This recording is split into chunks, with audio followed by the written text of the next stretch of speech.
प्रज्ञा मिश्रा और आप देख रहे हैं प्रज्ञा का पन्ना। 20,000 करोड़ की कोई फैक्ट्री लगवा देते तो कितने लोगों की बेरोजगारी दूर हो जाती। 20,000 करोड़ में अस्पताल बनवा देते तो कितने लोगों की जान बचती।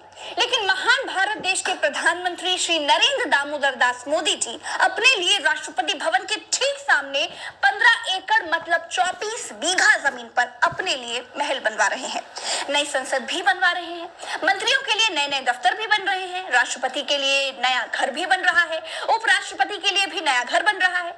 हिंदुस्तान में एक तरफ कोरोना से मरने वालों के लिए जेसीबी से कब्रें खोदी जा रही हैं, दूसरी तरफ सेंट्रल विस्टा के लिए इंडिया गेट से लेकर राष्ट्रपति भवन तक का 3 किलोमीटर का लंबा रास्ता खोदा जा रहा है। गम में डूबे भारत के लोग पूछते हैं कि क्या देश को नए संसद भवन की और प्रधानमंत्री को नए घर की जरूरत थी क्या? क्या प्रधानमंत्री के 7 लोक कल्याण मार्ग पर 12 एकड़ वाले घर की छत बारिश में टपकती थी क्या? क्या 6 एकड़ में बनी संसद में सीलन पपड़ी की समस्या आ गई थी? क्या साउथ ब्लॉक नॉर्थ ब्लॉक में मंत्रियों के बाथरूम में फ्लश काम नहीं कर रहे थे क्या? क्या राष्ट्रपति के लिए भारत देश का 330 एकड़ वाला राष्ट्रपति भवन छोटा पड़ गया था? जवाब है नहीं, ऐसा कुछ नहीं था। हिंदुस्तान के प्रधानमंत्री को लगा कि इमारतें पुरानी हैं और वो हमेशा नए भारत की बात करते हैं, इसीलिए लेबर मिस्त्री लगाकर अपने लिए नया घर बनवा रहे हैं। दुनिया क्या सोचेगी कि प्रधानमंत्री देशवासियों के लिए प्रधानमंत्री आवास योजना चलाते रह गए और अपने लिए एक महल नहीं बनवा पाए।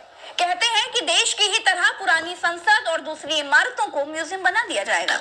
हिंदुस्तान में जब हम दूसरों का इतिहास पढ़ते हैं तो पता चलता है कि शाहजहां ने जामा मस्जिद बनवाई, अकबर ने आगरे का किला बनवाया, बुलंद दरवाजा बनवाया, शाहजहां ने ताजमहल बनवाया, बाबर ने मस्जिदें बनवाई। तो हिंदुस्तान के हृदय सम्राट के नाम भी कुछ इमारतें तो होनी चाहिए थी ना। नए भारत के सम्राट के पास इतिहास में कुछ नया बताने के लिए होना चाहिए था।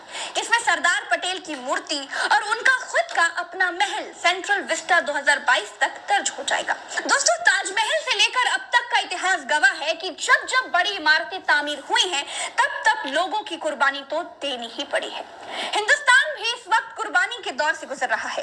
कोरोना रोज 4,000 लोगों को मार रहा है, रोज 4 लाख लोग कोरोना से बीमार हो रहे हैं। लेकिन खबरदार, अगर किसी ने आवाज उठाई, बादशाह के आराम के लिए राजपथ पर महल बन रहा है। प्रधानमंत्री के महल से लेकर पूरे सेंट्रल विस्टा प्रोजेक्ट में 20,000 करोड़ लगे हैं, सिर्फ शौकिया तौर पर अनावश्यक निर्माण के लिए। कोरोना महामारी के बीच हिंदुस्तान पर कुबेर भगवान ने कोई धन की बरसात नहीं की है। हमारा खजाना खाली ही है। भारत पर मौजूदा स्थिति में 558.5 अरब डॉलर का कर्ज है। भारतीय रुपए में कन्वर्ट करेंगे ना तो आपके होश उड़ जाएंगे। हम चाहते हैं कि आप हमारा सच्चा वीडियो आखिर तक बिल्कुल होश में रहकर देखें, इसीलिए हम इसे डॉलर में ही छोड़ देते हैं। दोस्तों, जिन लोगों को ये सेंट्रल विस्टा वाली कहानी समझ में नहीं आई हो उनके लिए थोड़ा और आसान कर देती हूँ। ये वो तस्वीर है जो आप देख रहे हैं। इसमें आपको इंडिया गेट दिखाई दे रहा होगा, बीच में एक रोड दिखाई दे रही होगी। ये रोड संसद भवन के बगल में राष्ट्रपति भवन पर जाकर खत्म होती है। ये पूरे 3 किलोमीटर लंबी रोड है। इस रोड को राजपथ कहते हैं। इसी पर 26 जनवरी के दिन परेड निकलती है। जो रोड के अगल बगल हरी जमीन दिख रही है ना, इस पर बैठकर लोग परेड देखने आते हैं। लेकिन अब राजपथ के 3 किलोमीटर के इस एरिया में, जिसे सेंट्रल विस्टा कहते हैं, सड़क के किनारे मोदी समेत उनके मंत्रियों के सहयोगियों के घर, दफ्तर और नई संसद बनेगी। दूसरी तस्वीर देखिए, सड़क के किनारे भयानक तरीके से खुदाई चल रही है। मोदी जी का नया भारत दिल्ली में बनाया जा रहा है। नए भारत का मतलब तो आपको समझ में आ ही गया होगा। नए भारत का मतलब है भारत के प्रधानमंत्री का 24 बीघे का नया लग्जरी आलीशान घर। जिस मौजूदा स्थिति वाली दिल्ली को आप अभी देखते हैं, उस नई दिल्ली को दिसंबर 1911 में अंग्रेजों के शासनकाल में किंग जॉर्ज पंचम ने बनवाया था। हुआ ये था कि पंचम कलकत्ता से राजधानी दिल्ली ट्रांसफर करके लाए थे। उसके बाद राजपथ के आसपास के क्षेत्र में गोल वाली संसद, साउथ ब्लॉक, नॉर्थ ब्लॉक वगैरह बनवाया था।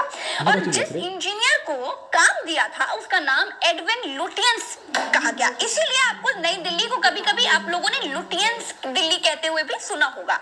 तो दोस्तों, मोदी जी के घर में दरवाजे, पंखे, टाइल वगैरह, एसी किस कंपनी के होने चाहिए, उनको पर्दे किस रंग के लगवाने चाहिए, कमेंट